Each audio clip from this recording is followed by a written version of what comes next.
Racist mob. That was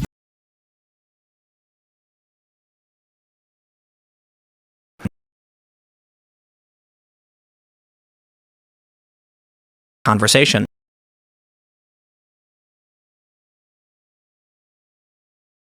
So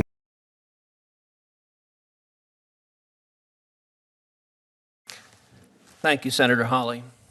Mr. Bhatia, you talked about that Google values being a trusted brand. I will tell you, I think that trust has been severely eroded. Google, as I understand it, was founded on a motto of "Don't be evil." There are more than a few Americans who have skepticism that Google is living up to that promise.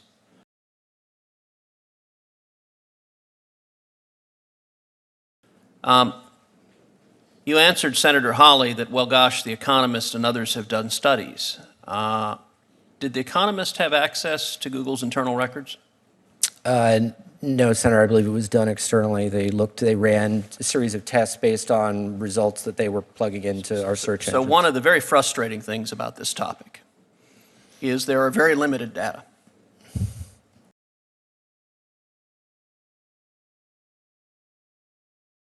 Much of this topic gets argued by anecdote, which is a less than satisfying way to consider any topic or to consider any analysis, and it yields things such as Democratic senators saying there is no censorship. The problem is Google has all the data, as does Facebook, as does Twitter.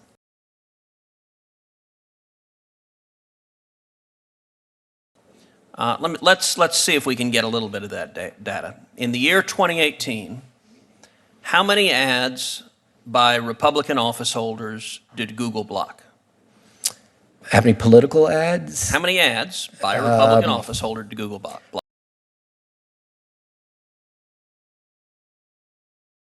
I don't have the number off the top of my head. I will say the vast majority of ads that get submitted get run. Will you commit to answering that question? We would be happy to come back to you.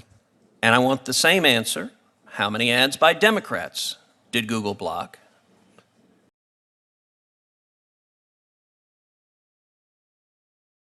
How many videos by Republican office holders did YouTube block? How many videos by Democratic office holders did YouTube block? Those are objective data. On the latter question, we looked into that. There were no videos blocked by Republicans or Democrat members of the Congress.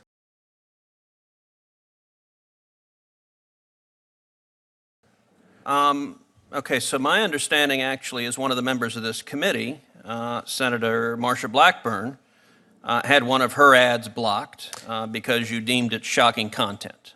Is that... Ads, again, distinguish ads from videos. I thought you divided those two.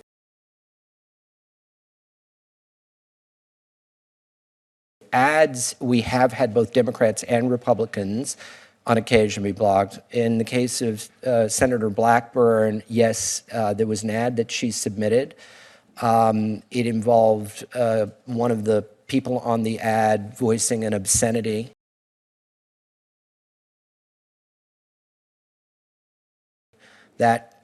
Although that was bleeped out, is that correct? That violates our policy as well. It was clear what it was, apparently, and that was violated. So we went back, we talked to the senator's let me office say, and fixed I that. appreciate your commitment to answer these questions, and I'm going to ask them to you in writing. Mm-hmm. If Google will answer some straightforward questions,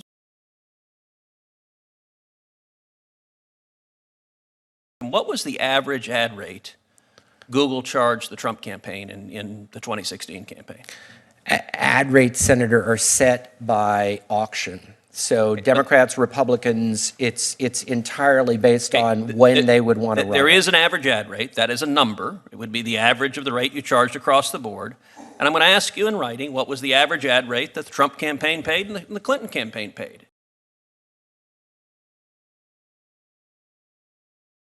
You know, some have asked, well, gosh, who would possibly think that Google was discriminating against conservative views? The senior leadership at Google, does it lean left or does it lean right? Senator, senior leadership that the whole team consists of people from a variety of different perspectives from outside of the United States, from American. Mr. Baccia, you're doing something rather remarkable, which is you're managing to be less candid than Mark Zuckerberg. Our latest Facebook insider, Zachary McElroy, exposed the pervasive anti-conservative bias inside Facebook. Today, another Facebook insider, Ryan Hartwig from Phoenix, Arizona, comes forward and he says the anti-conservative bias is pervasive.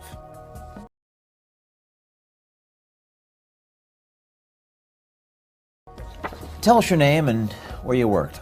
So my name is Ryan Hartwig, and I work as of a couple weeks ago, I worked as a subcontractor for Facebook for Cognizant in Phoenix, Arizona. So I was a content moderator for Facebook, essentially.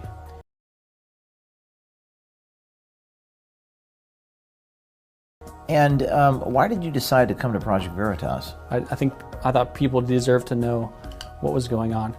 So seeing just such blatant bias from Facebook just really bothered me. Other than your personal experiences, you felt there was an institutional bias that you say was aggressive in Facebook. Can you talk about that for a minute?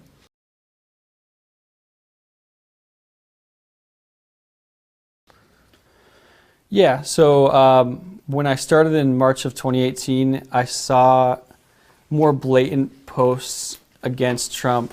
So I saw an alarming number of posts that really focused on conservatives, kind of a double standard. There's like 6 people who decide the policy for all of Facebook, and they all think the same. They're very like-minded.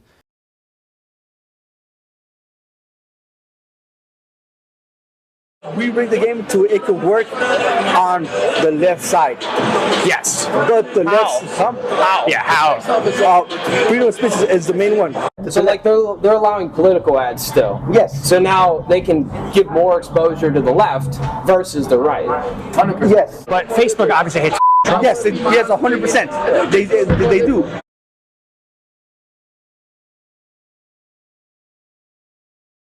And then, but yeah, we've been getting a lot of content about it. I had like at least 10 jobs today. Bunch of shit rednecks threatening civil war if they rumble hard to the elected president. Trump supporters are crazy ass assholes that every other other mouth, come take it. Yeah, it's true. And it's like, listen, I'm the government works for the next person. Yeah. But you're not gonna catch me rioting over the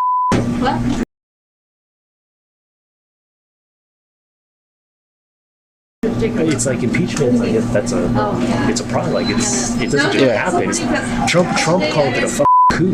Yeah. And it's like that should scare you more than anything. Yeah. Hartwig was not surprised when content moderators at Facebook that he worked with grouped average Joe Trump supporters with terrorists.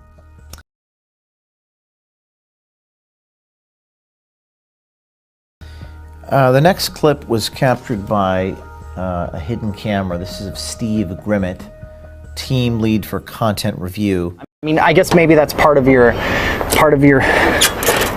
job description is looking for red flags, but you know, right? Sometimes they're better than others. One of my projects before now was hate. So I spent quite a bit of time looking at pictures of hate organizations, Hitler, Nazis, MAGA.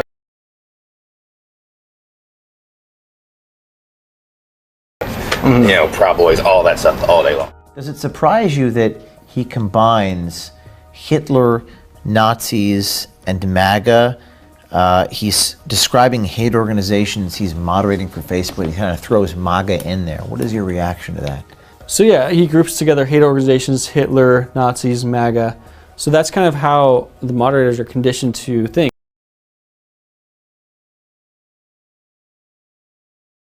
Like, hey, anything that's right wing, hey, it could possibly be on the hate list. So there's no left-leaning individuals on that list. So the policy is called dangerous individuals and organizations.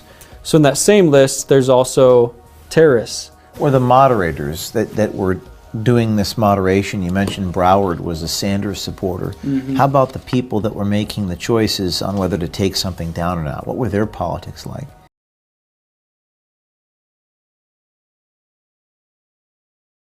So I remember one individual named Cassie who sat kind of behind me to one side, And we had a few conversations about politics. And on one occasion, this is during the Iran, a couple of weeks ago, a bounty was placed on Trump's head from Iran. So they offered $80 million to anyone who would kill President Trump.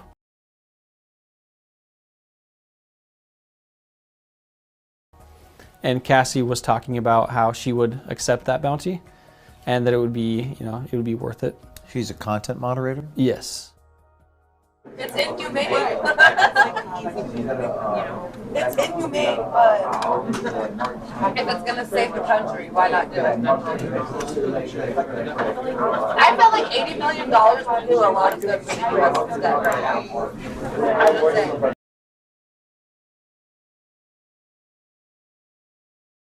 I'm just saying. We should just hand them over. Take the money as a country. That's what I'm saying. If we hand him over, our country would be safe. Just saying. Yeah, I mean it's a bargain, right?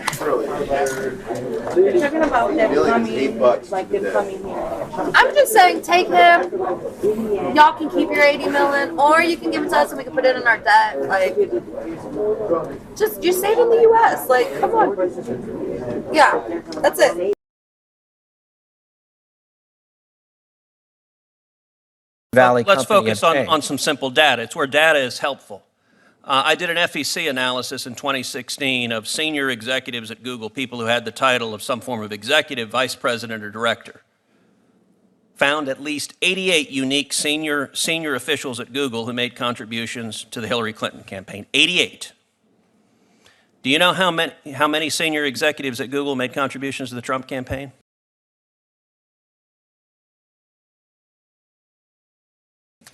Senator, it's not my business to look into that. Care to field a guess?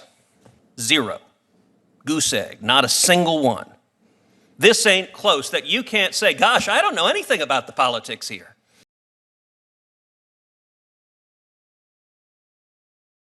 I believe you said. Do you consider the Heritage Foundation some fringe organization? No, Senator, I consider it a conservative organization. So 2,500 Google employees signed a petition to have Ms. James removed from the council. And they said, quote, by appointing James to the ATEAC,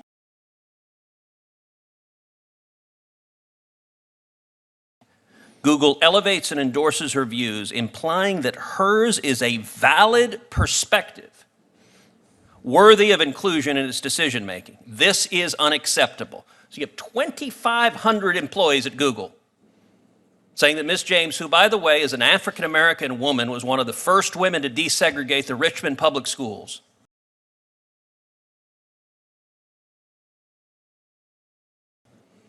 $2,500 Google employees saying that her view is not valid or worthy of inclusion. Google, in response to this, dissolved the entire committee. Do you understand when you see that kind of bias saying a conservative African-American woman's views are not valid and not worthy of inclusion, that the American people would say, these guys are silencing voices they disagree with?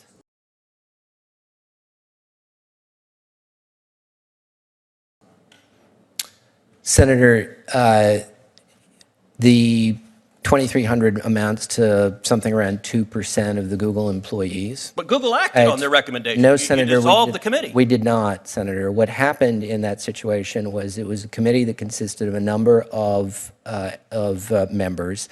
As time progressed, a number of members of the committee, other than Ms. James, decided to fall off the committee, to withdraw from the committee.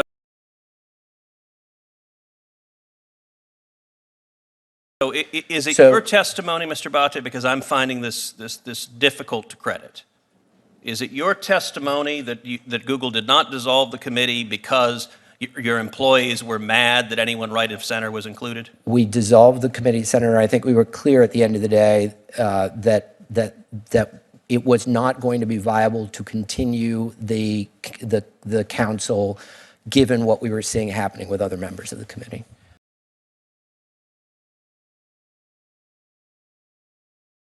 In a March 18 email, to at least 17 other Google employees. Google employee Liam Hopkins stated that, quote, PragerU, Jordan Peterson, Ben Shapiro et al. Are all Nazis, this is a quote, are using dog whistles. He further suggested that Google isolate this, quote, far-right content.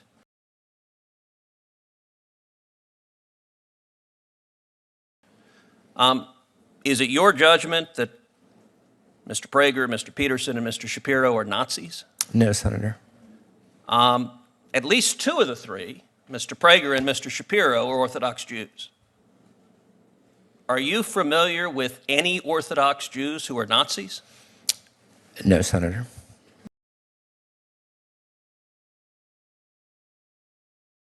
All of this is happening as the president is also stirring up some new controversy on social media as well. What more can you tell us about that?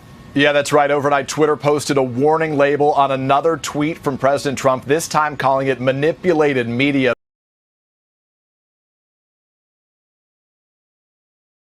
Basically, that it's designed to mislead. The clip posted by the president shows a viral video, there it is, of those two toddlers, one black, the other white, hugging. You may have seen this one before. But in this new version, it's layered with ominous music and a fake CNN graphic that reads, "Racist baby, probably a Trump voter."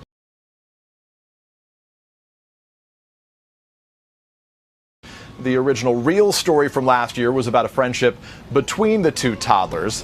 And it comes the very same day that Facebook removed a series of Trump campaign ads that featured an upside-down red triangle, a symbol used by the Nazis to identify political prisoners during World War II. Facebook said that those ads violated the company's policy against organized hate.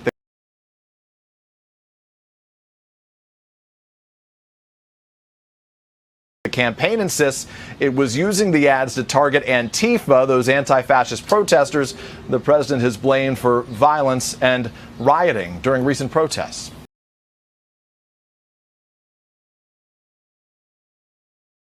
People work too hard. You ain't gonna do it in front of me.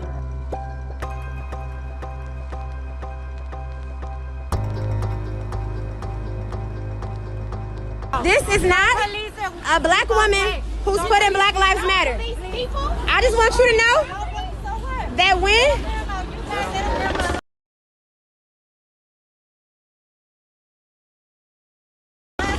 right, but y'all doing that for us, and we ain't asked you to do that.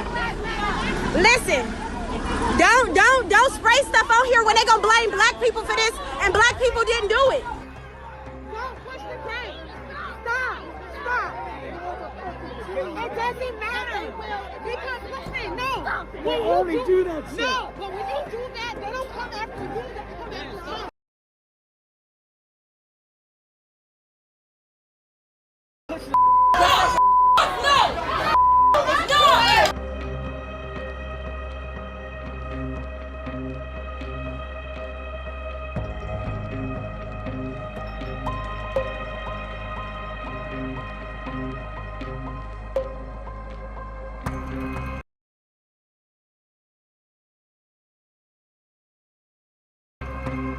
Don't spray on these people's buildings. That's not our message. We out here standing together peacefully, protesting without any problems. You got people of all races spraying on buildings talking about Black Lives Matter. That ain't even us. You got police officers coming to a peaceful protest spraying gas on us. We ain't even did nothing. Don't let the media fool you. When they see the vandalism on these places, know that it wasn't us.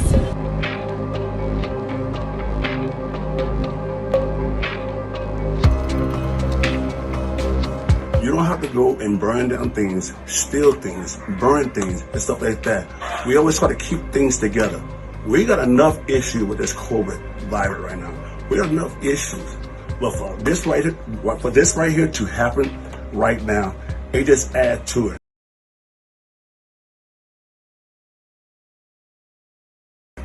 You got people, big corporations are closing their stores because the people are looting. Why? Why are we doing this? Why are we hurting each other again? Why not just help each other, hold each other's hands, and guess what, though? It's try to solve the problem. You know, we didn't create this problem, but guess what? We can help. Especially the new generation today, the 21st century generation. Help us as older individuals to understand this.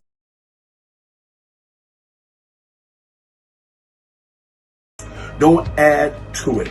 Do not add to it. Help us and help everybody right now.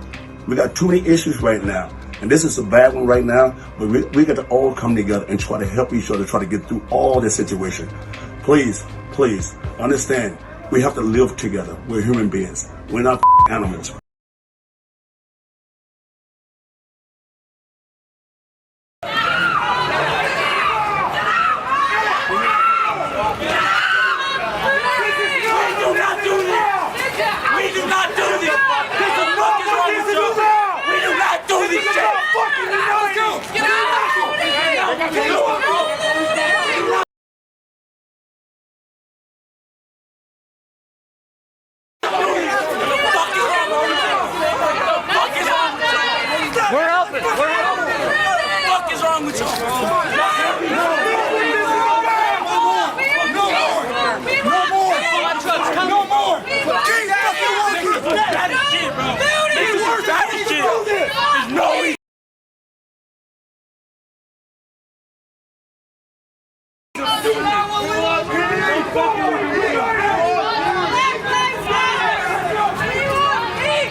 All right, Sagar, what's on your radar? Well, 100,000 Americans are dead. Food bank lines are around the block. Unemployment is almost as bad as the Great Depression. People's Republic of China basically taking over Hong Kong. But you wouldn't know much about that if you saw the Twitter feeds of the most important journalists in America.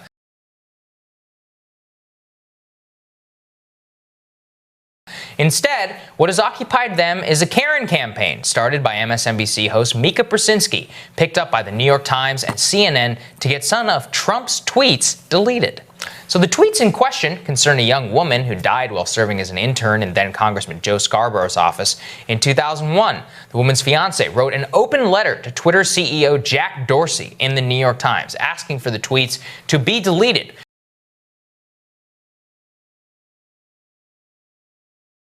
Which was immediately picked up by dozens of reporters and other media figures who foamed at the mouth in order for Twitter to finally censor the big bad orange man. Twitter responded at first by saying they are deeply sorry about the pain and the statements have had on the family of the deceased woman, and some strange corporate speak about how they'll be developing products to address things like this going forward.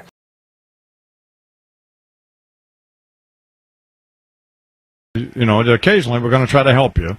And you've just, right, Charles, you've got to listen. So.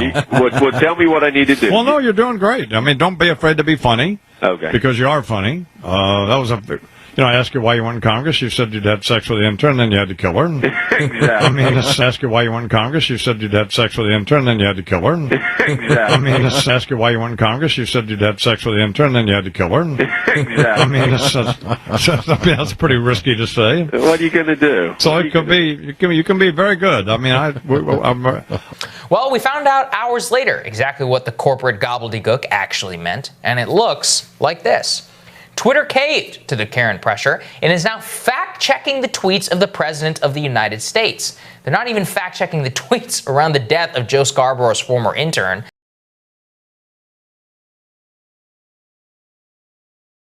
Instead, they turn to mail-in balloting.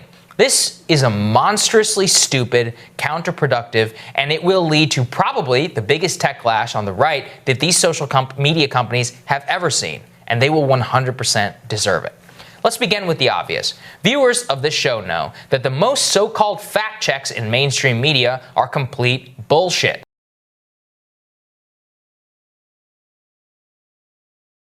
Anti-establishment left and right know that when they fact-check studies on like Medicare for all or whether immigration decreases American wages, all of a sudden people crunch numbers in just the right way to prove neoliberal talking points. The mainstream media are absolutely the last people who should be fact-checking anybody.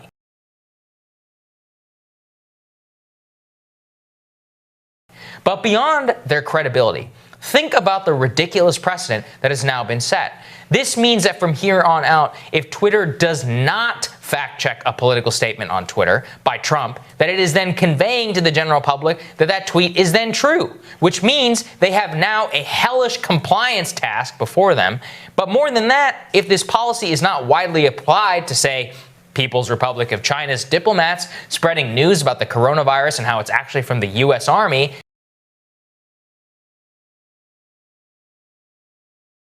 they will rightfully be called out for their double standard. These establishment liberals are so brainless and desperate for a dunk on Donald Trump that they have outsourced their political activism against him to a massive social media company and tech oligarch. They want to encourage and cultivate the power of a single individual, Jack Dorsey,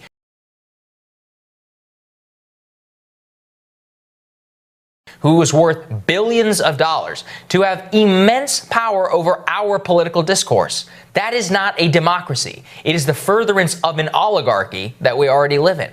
And fundamentally, the calculus of the people who live for fact checks on Trump's tweet is the delusion that if Twitter finally acts against Trump, people will take notice of just how bad he is.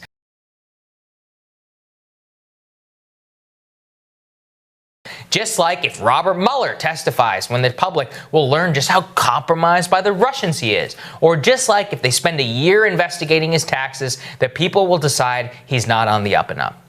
The reason people voted for Trump in spite of, and in some cases because of, his vulgarity, frequent exaggerations, or untruthfulness, is because people recognize that these Karen-like figures who try to work the managers of the game don't stand for any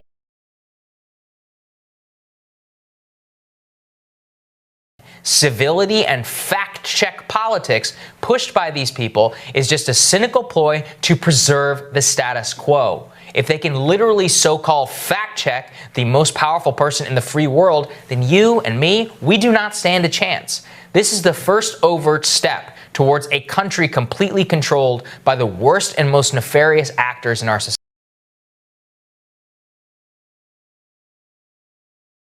And it means that it's time to actually start fighting back. Senator Marco Rubio of Florida immediately tweeted, quote, "The law still protects social media companies like Twitter because they are considered forums, not publishers. But if they have now decided to exercise an editorial role like a publisher, then they should no longer be shielded from that liability and treated as publishers under the law." It's a great question. It's one that you're going to hear a lot more about here on Rising in the coming weeks.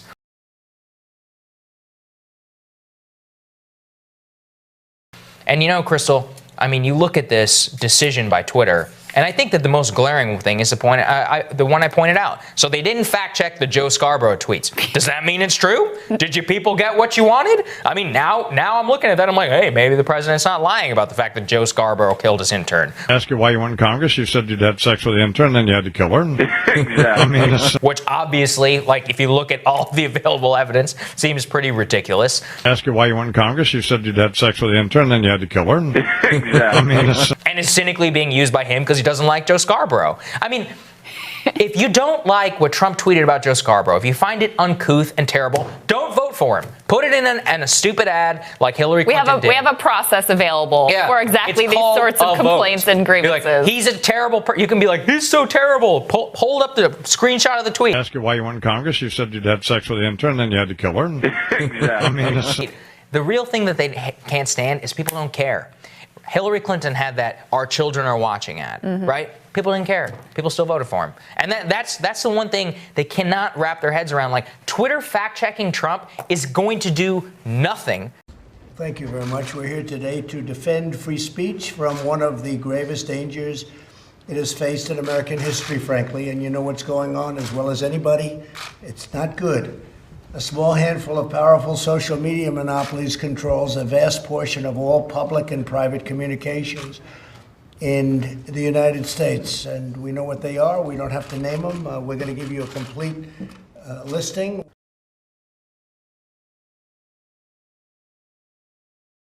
The choices that Twitter makes when it chooses to suppress, edit, blacklist, shadow, ban, are editorial decisions, pure and simple. They're editorial decisions. In those moments, Twitter ceases to be a neutral public platform and they become an editor with a viewpoint.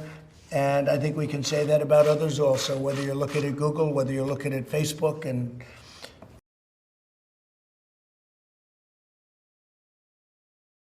what they're doing is tantamount to monopoly, you can say. It's tantamount to taking over the airwaves. Can't let it happen. Otherwise, we're not going to have a democracy. We're not going to have anything to do with a republic. We're fed up with it, and it's unfair, and it's been very unfair. And we'll see what happens. Any questions?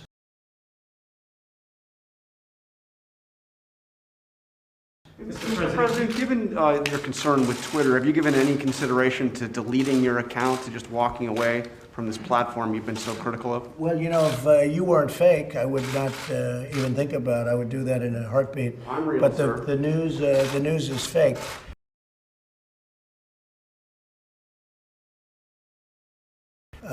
There's so much fake news, it's disgraceful. I would do that in a heartbeat if we had a fair press in this country. I would do that in a heartbeat. There's nothing I'd rather do than get rid of my whole Twitter account, but I'm able to get to, I guess, 186 million people when you add up all the different accounts and add Facebook and Instagram. It's a lot of people.